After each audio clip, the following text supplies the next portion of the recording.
pero Jehová cargó en él, en Jesús, el pecado de todos nosotros. Angustiado él y afligido, no abrió su boca. Como cordero fue llevado al matadero, y como oveja delante de sus trasquiladores enmudeció y no abrió su boca. Yo estaba estudiando un día este texto con un judío, y cuando le di mi interpretación del texto, diciendo que aquí este texto estaba hablando de Jesús, del Mesías, porque ellos esperan un Mesías. El pueblo judío espera al Mesías todavía, porque para ellos el Mesías vendrá victorioso, glorioso, libertador. Ellos no pueden entender que el Mesías haya venido humilde, siervo, para morir, porque ellos esperan un Mesías político. Ellos no aceptan un Mesías espiritual. Y cuando yo le di la interpretación de este texto, él me dijo: pastor, esa interpretación que usted hace de este texto es una interpretación inmoral. Y yo le pregunté: ¿pero por qué inmoral? La palabra inmoral es muy fuerte. Me dice: porque que un malo muera por lo que hizo, eso es justo, eso es moral. Pero que un bueno que no hizo nada muera por un malo, eso es inmoral. Y puede ser, querido, desde el punto de vista humano, la muerte de Cristo en la cruz del Calvario no fue justa, fue inmoral. Pero Dios te amaba tanto que el Señor Jesucristo padeció la más o la peor de las injusticias que alguien pudiese haber sufrido. El día que tú entiendas lo que Jesús hizo por ti en la cruz del Calvario, no te va a quedar otro camino sino apasionarte por Cristo. Porque a veces tú no amas a Jesús porque no has entendido su amor. Te voy a contar una historia. Cuando era muchacho y estudiaba en el colegio, yo estudié en un colegio con internado, el internado de chicas y el internado de varones. Y un compañero mío, estábamos ya en el segundo, tercer año de teología, un compañero mío muy tímido. Esta es una historia linda del amor de la chica más linda del colegio, con el muchacho más feo del colegio. ¿Ya viste una chica linda? Multiplica por 10, esa chica era así, linda. ¿Ya viste un muchacho feo? Multiplica por 10, ese muchacho era así de feo. Pero era, además de feo, tímido, miedoso. No hablaba con nadie, pero muy bueno, honesto, trabajador, luchador, un grande colportor. En los veranos iba, trabajaba en las minas, vendía libros, ganaba dinero, volvía para estudiar. Era el alumno que en el inicio del año tenía todo el año pago, porque luchaba, trabajaba duro. Nadie se fijaba en él. Todos teníamos enamoradas, novias, menos él. Un día él llegó con la noticia: Alejandro, estoy apasionado. Le digo: hombre, qué maravilla. ¿Y quién es la chica? Fulana. Fulana era la chica más linda del colegio. Los más lindos, guapos, conquistadores, habladores habían fracasado en conquistarla. Porque ella decía: yo vine aquí para estudiar, no para noviar. Y no le hacía caso a nadie. Y ahora mi amigo dice: fulana. Le digo: mira, yo creo que tú tienes derecho a enamorarte de cualquiera, pero de ella no te veo la mínima posibilidad. Y él me dice: pues yo sé, y es por eso que estoy triste, pero ¿qué hago? Yo la amo, simplemente la amo. Los meses fueron pasando y él no podía arrancar ese amor de su corazón. Y la miraba de lejos, la observaba. No se atrevía siquiera a acercarse a ella.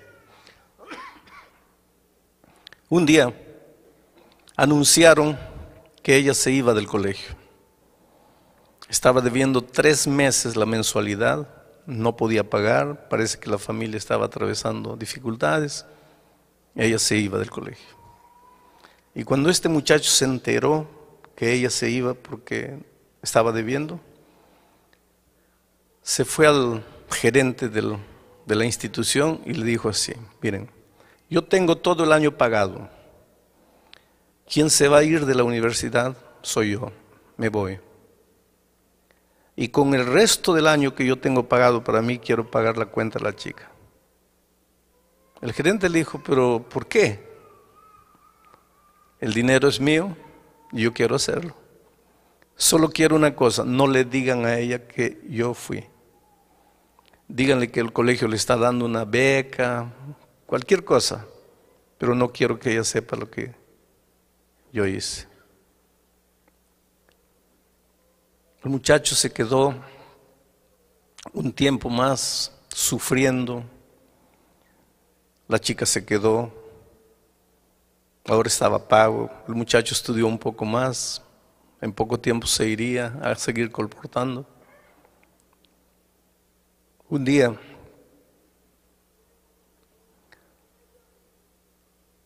yo lo vi tan deprimido y le dije: mira, ¿por qué no vas y te declaras? Lo peor que te puede suceder es que te digan no, pero por lo menos ya sacaste del corazón lo que tienes ahí. Y él me hizo caso y fue y se declaró. Y ella lo trató tan mal, tan mal. Le dijo algo así como: tú no tienes ojos, tú no te miras a ti mismo, tú no sabes quién eres. Dice: ¿cómo te atreves? Y lo encontré a este muchacho derrotado, arreglando sus cosas para irse. Me voy, no aguanto, no puedo quedarme aquí.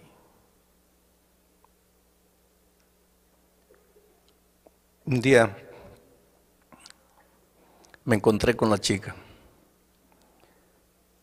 Le dije: mira, tú tienes el derecho de decir sí o no a cualquiera, pero creo que no tienes el derecho de tratar mal a las personas. Tú humillaste a ese muchacho y él te ama. Te ama tanto que tú no tienes idea de lo que él hizo por ti. ¿Sabes por qué no te fuiste el año pasado del colegio?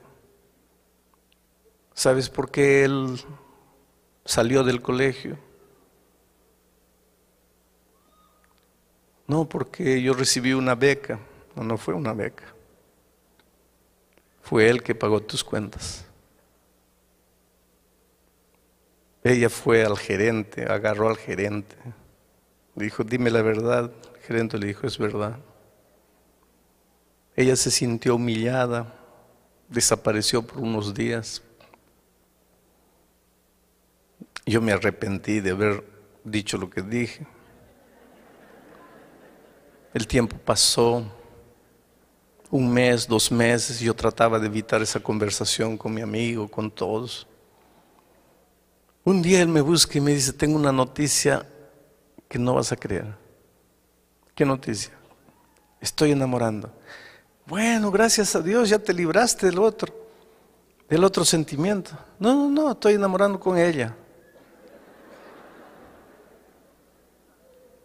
Le digo: no puede ser. Sí. Un día me encontré con ella. Le pregunté: ¿es verdad que estás enamorando con él? Sí. Pero tú no lo amas. Ella me dice: no, yo no lo amaba. Y cuando yo supe la verdad, yo lloré, me sentí humillada, me sentí mal. Pero después el tiempo fue pasando y comencé a pensar: ¿quién en esta vida sería capaz de hacer por mí lo que él hizo? Sin siquiera querer que yo sepa, ¿quién podrá amarme en este mundo más que ese muchacho? Y un día pensé para mí misma, ¿cómo tendría el valor de no amar a alguien que me ama tanto? Y se casaron y fueron felices. ¿Cómo tendría el valor de no amar a alguien que me ama tanto? Yo creo que cuando tú entiendas el amor de Cristo, tú dirás como aquella muchacha, ¿cómo tendría el valor de no amarte, Señor Jesús, si tú me amaste tanto? El problema es que a veces tú no entendiste lo que es el amor de Dios, y te lo voy a probar de alguna manera esta noche. Quiero hacerles una pregunta. ¿Cuántos creen que Dios nos perdona los pecados? Levante la mano. Gloria a Dios. ¿Qué sería de nosotros si no tuviésemos esa esperanza, no?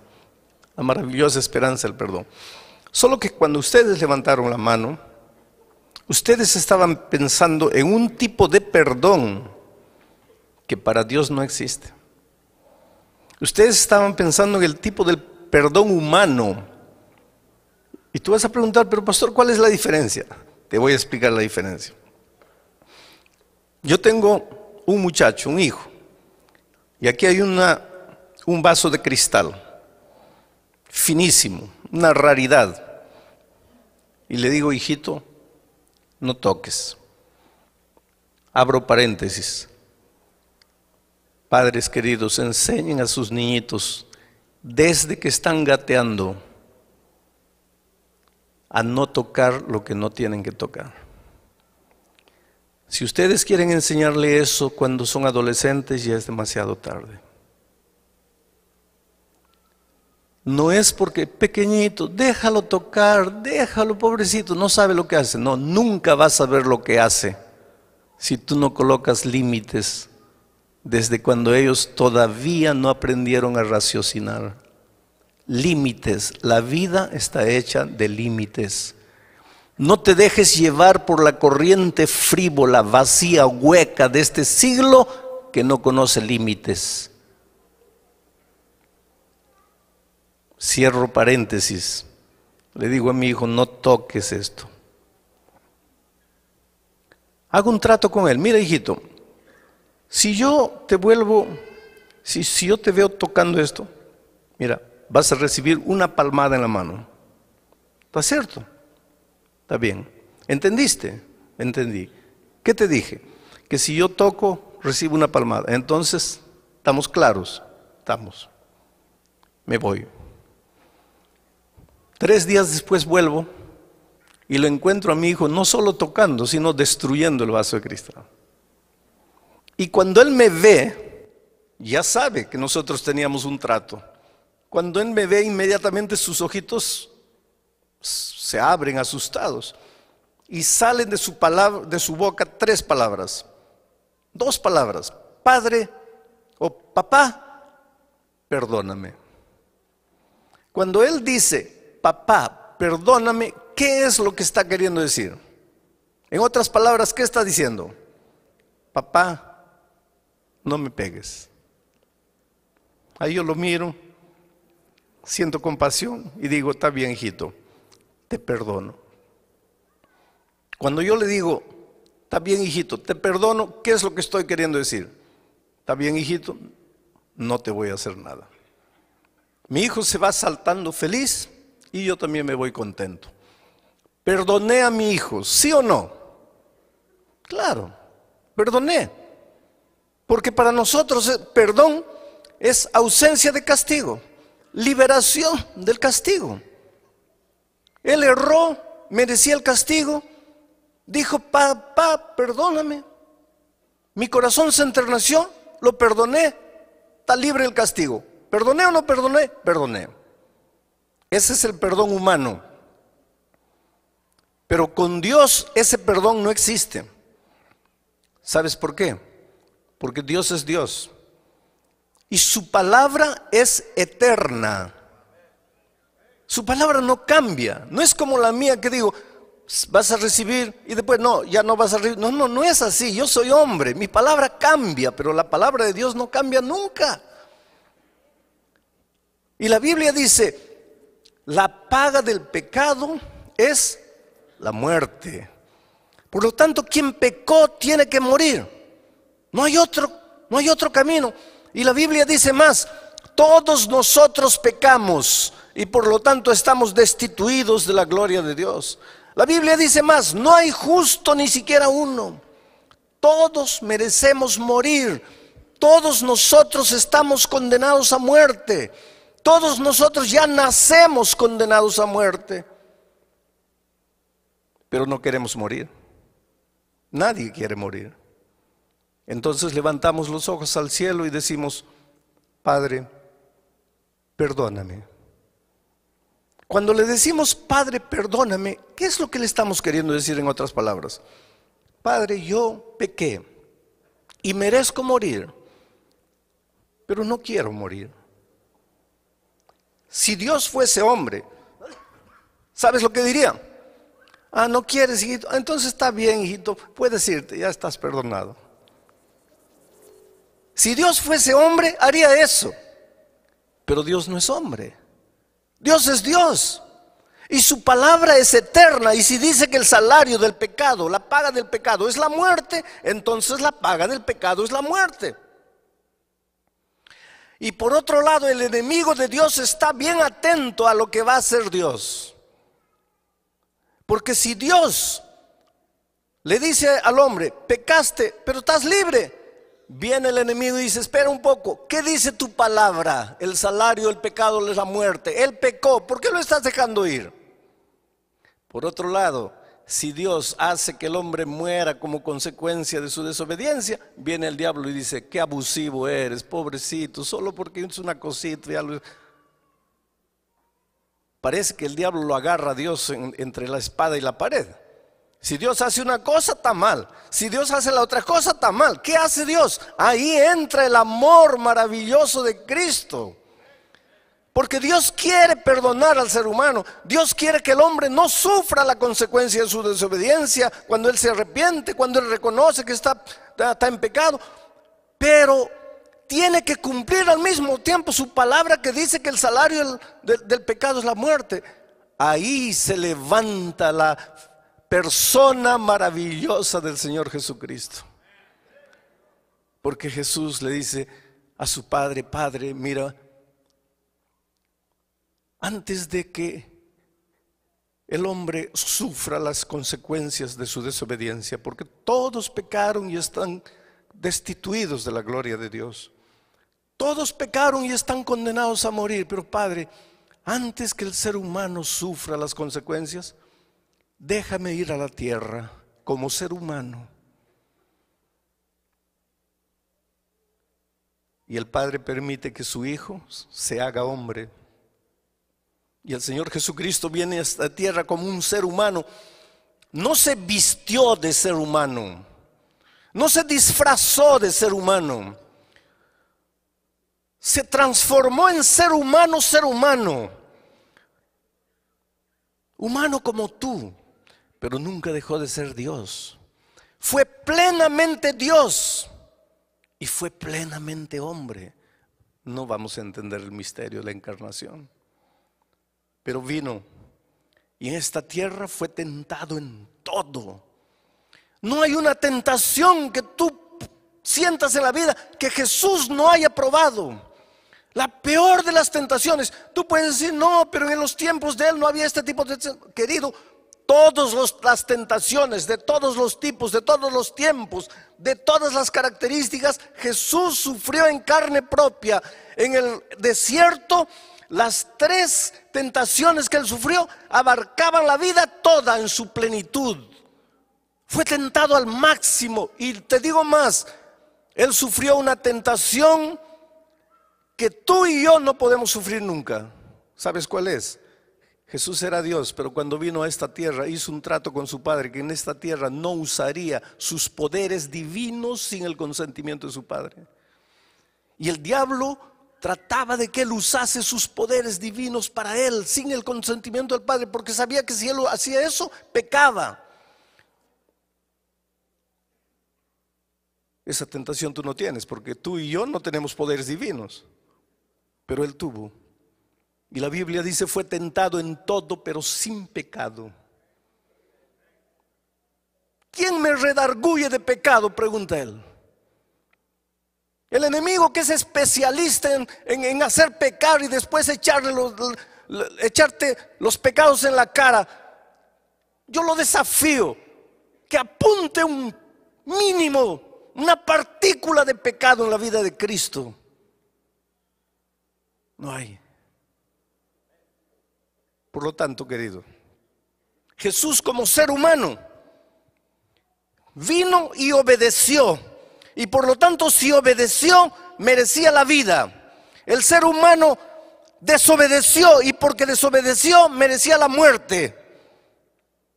Ahora Jesús, que obedeció y mereció la vida, él ya tenía la vida por ser Dios, pero como ser humano la conquistó una vez más por su obediencia fiel a la voluntad de Dios.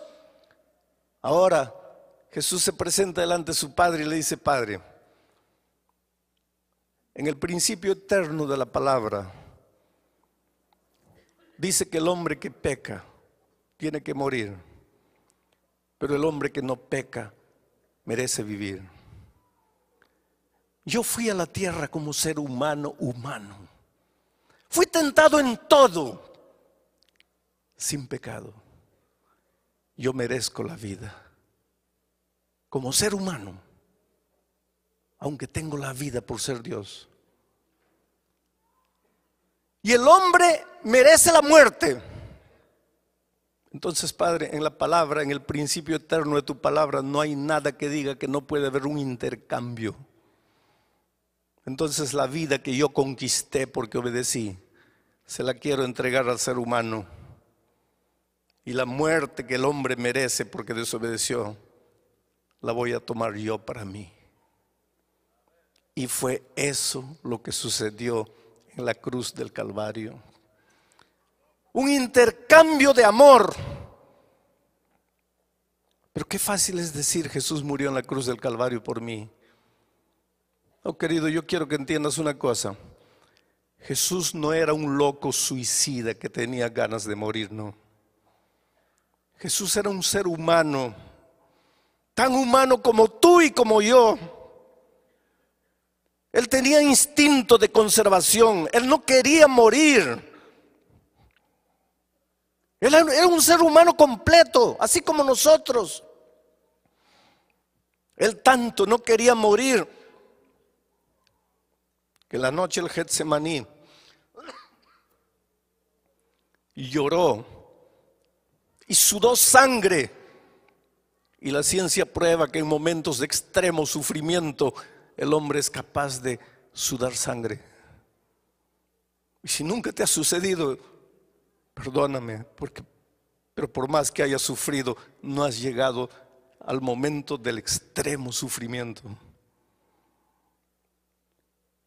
Él tenía tanto miedo de morir que aquella noche le dijo a su padre: Padre, pasa de mí este cáliz. ¿Sabes lo que le estaba diciendo? Oh Padre, yo sé que mañana tengo que morir. Yo acepté eso.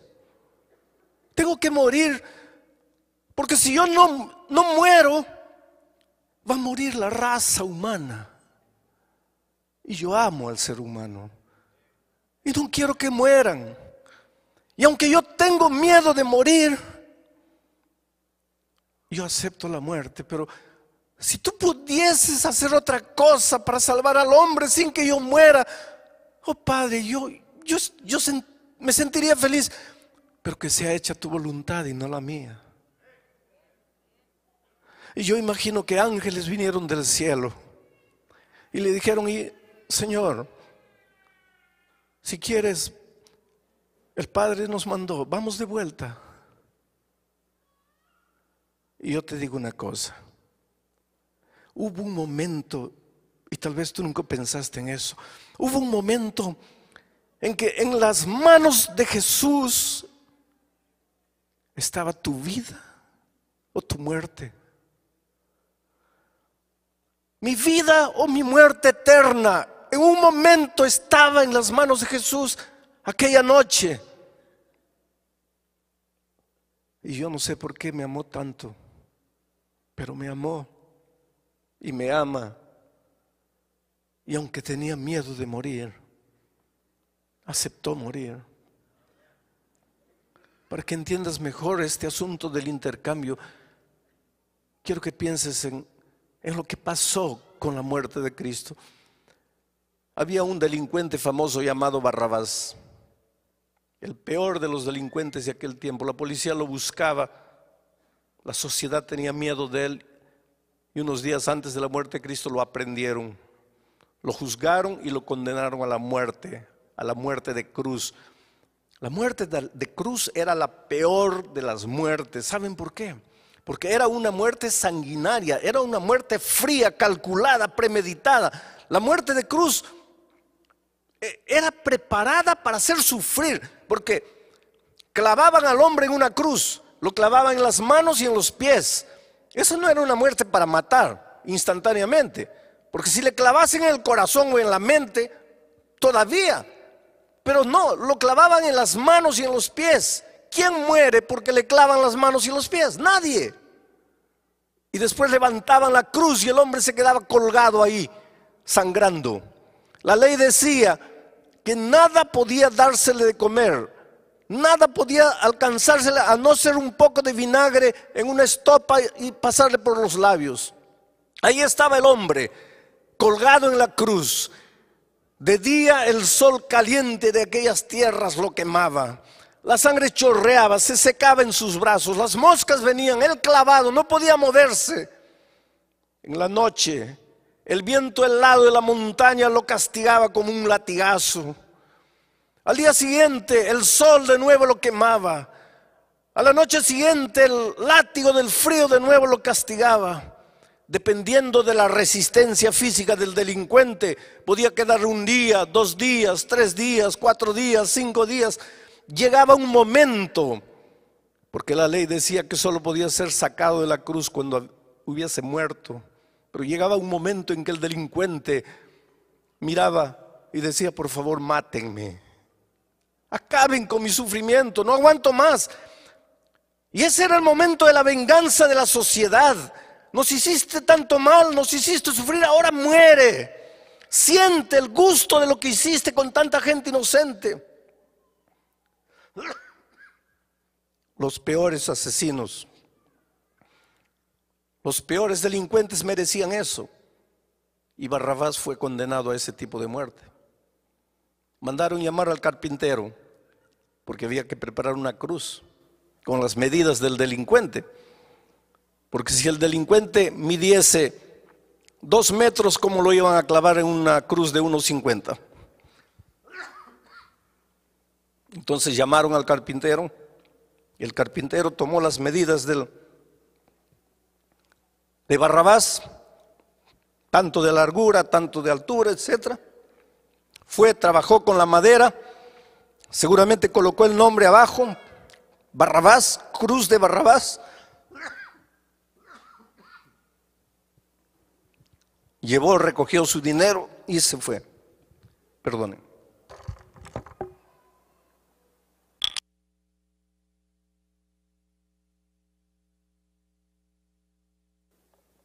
Ahí estaba la cruz de Barrabás, con el nombre de Barrabás, con las medidas de Barrabás. Y ahí estaba Barrabás para ser crucificado en esa cruz. Merecía la cruz. Pero 2 días antes, los judíos prendieron a Jesús y lo juzgaron. Un juicio mentiroso, un juicio injusto. ¿Casualidad? No. Por detrás de todo eso estaba el amor maravilloso de Cristo por nosotros. Fue condenado a la peor de las muertes, a la muerte de cruz. Pilato no quería que Jesús muriese. trató de defenderlo. Ustedes conocen la historia. Él pensó, ya sé cómo lo voy a defender. Mañana es fiesta y en las fiestas como estas soltamos un preso. Voy a colocar a Jesús, pero voy a pedir al pueblo que escoja con otro preso. Voy a escoger al peor de los presos, a Barrabás. Y con toda seguridad la gente va a querer que libere a Jesús y que matemos a Barrabás. Y yo me lavé las manos y Jesús está libre. Y al día siguiente, ustedes conocen la historia, ahí fue Pilato y dijo, en ocasiones como esta libramos un preso. Aquí está Barrabás y aquí está Jesús. Barrabás que mató a tanta gente, Jesús que no hizo nada. ¿A quién quieren ustedes que suelte? Y Pilato casi enloqueció cuando escuchó del pueblo decir, suelta a Barrabás, crucifica a Cristo. Pilato no podía entender. Entró desesperado para el palacio.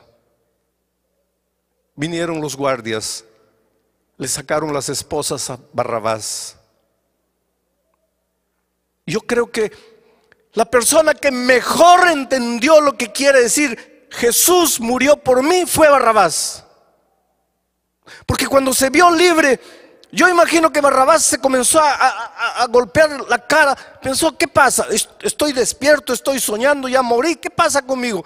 Yo, Barrabás, estoy libre. Y este Jesús que no le hizo mal a nadie va a morir en mi lugar. Barrabás entendió lo que quiere decir Jesús murió en mi lugar. Oh, queridos, ya no había tiempo para llamar al carpintero para construir una cruz para Jesús. Además, ahí había una cruz vacante. Aquel viernes, cuando Jesús fue subiendo la cruz del Calvario, la montaña del Calvario, y cayó una vez y otra vez y otra vez y otra vez. ¿Sabe por qué cayó? Porque Él no estaba cargando su cruz. ¿Y sabe por qué? Porque a Jesús nadie, nunca le preparó una cruz. ¿Y sabe por qué? Porque Jesús jamás mereció una cruz. Aquella tarde Jesús estaba cargando la cruz de otro. La cruz de otro, con el nombre de otro, con las medidas de otro. Era otro el que tenía que morir ahí, no era Él.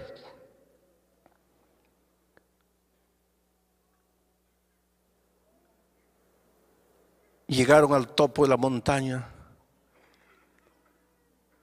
colocaron la cruz en el suelo, extendieron el cuerpo de Cristo, lo clavaron, lo levantaron. Con el peso de su cuerpo sus carnes se rasgaron. En ese momento el velo del templo se rasgó. La oscuridad envolvió a la ciudad de Jerusalén. Era de tarde y los pájaros ya se iban a los nidos. Las bestias corrían en los campos desesperadas de un lado para otro, presintiendo en su irracionalidad que algo extraordinario estaba sucediendo. Solo el ser humano, la más inteligente de las criaturas, no se daba cuenta de lo que estaba haciendo. Jesús murió. ¿Quiénes lo mataron? Los judíos. Así pensamos, ¿no es cierto? Cuando yo era chico, mi madre tenía un libro llamado Primeros Pasos.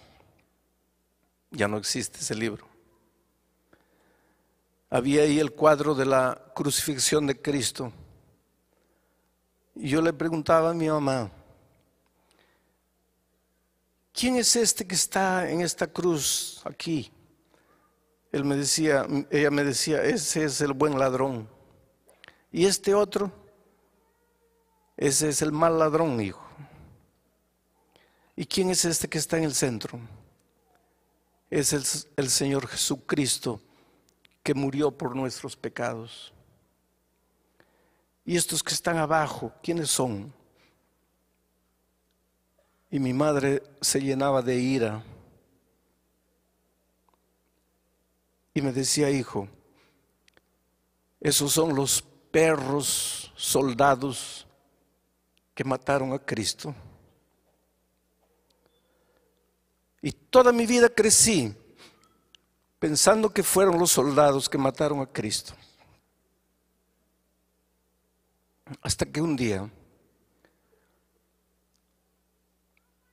echado en mi cama, mirando al techo, pensando en mis errores, en mis faltas, en mis desatinos, pidiendo perdón a Dios, me di cuenta que no fueron los soldados que mataron a Cristo. Fui yo. Era la única manera de salvarme. No había otra. Porque cada vez que me arrodillo para decirle: Dios mío, perdóname, ¿sabes lo que le estoy diciendo? Dios mío, no quiero morir. Y si Dios fuese hombre me diría: está bien, estás libre. Pero Dios no es hombre, es Dios, su palabra es eterna. Y me dice: hijo, pero está escrito, la paga del pecado es la muerte, y tú pecaste. Señor, pero no quiero morir. Entonces solo hay un camino. ¿Cuántas veces conté la historia del pastor H.M.S. Richard, que fue el fundador del programa de La Voz de Profecía aquí en los Estados Unidos? Él cuenta que cuando era joven, cuando él era adolescente, le gustaba robar las manzanas del vecino en la chacra. Y un día la vecina se quejó y la mamá tomó una vara verde y le mostró la vara al hijo y le dijo: mira, hijo, ¿estás viendo esta vara? Si la vecina vuelve a quejarse, ¿estás viendo la vara? Te voy a dar 5 veces con esta vara en las espaldas. ¿Me estás escuchando? Sí, mamita. ¿Qué te dije? Que si vuelvo a robar las manzanas me das 5 veces. Entonces está claro, está claro. Pasó un día, 2 días, una semana, 2 semanas. Las manzanas estaban más lindas que nunca, más rojas, bonitas. La tentación es así. Y él no resistió y saltó, agarró 5 manzanas, y cuando ya estaba cayendo de vuelta al patio, ahí estaba la mamá con la vara en la mano. Las manzanas rodaron y él se quedó asustado mirando a la madre y le dijo: mamita, perdóname. ¿Qué estaba queriendo decir? No me des. La mamá le dijo: no, hijo, nosotros teníamos un trato. Si tú entrabas una vez más, yo te daba 5 veces. Entraste, tengo que darte. Pero mamita, por favor, perdóname. No hay perdón. Mamita, yo soy tu hijo, tú no me amas. Se arrodilló pidiendo perdón a la mamá. ¿Y qué madre puede quedarse insensible cuando ve a su hijo arrodillado, llorando, pidiendo perdón? Y la madre le preguntó: hijo, ¿no quieres recibir los 5 varazos en las espaldas? No, mamita. Entonces levántate. Y él se levantó. Y la mamá le extendió la vara y le dijo: hijo, toma la vara. Y él agarró la vara y le dijo: mira, teníamos un trato. Si tú infringías más, yo te daría 5 veces con esa vara. Y tú infringiste. Mereces el castigo. Pero no quieres recibir el castigo. Y yo te amo tanto que vamos a hacer una cosa. En lugar de que yo te castigue a ti porque infringiste, tú me vas a dar 5 veces con esa vara en mis espaldas. El castigo se va a cumplir porque hubo infracción. Pero yo te amo tanto que yo voy a pagar el castigo en tu lugar.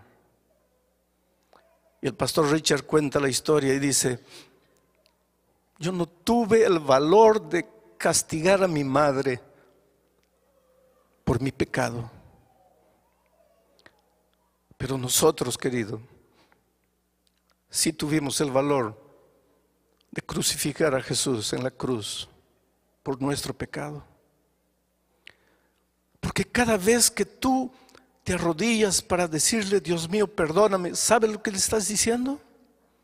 Yo pequé, Señor, y merezco morir, pero no quiero morir.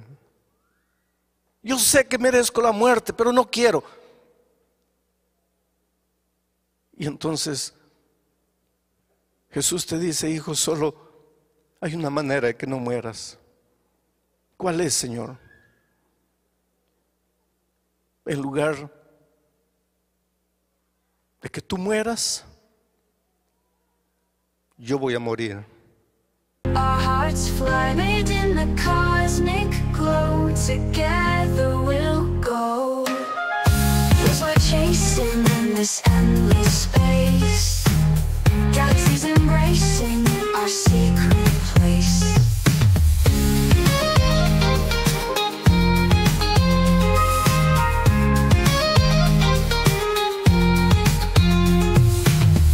Guitar strings hum with a starry embrace. Melody so clear, guiding our pace. Under the moonlit sky, we let our hearts fly, made in the cosmic glow. Together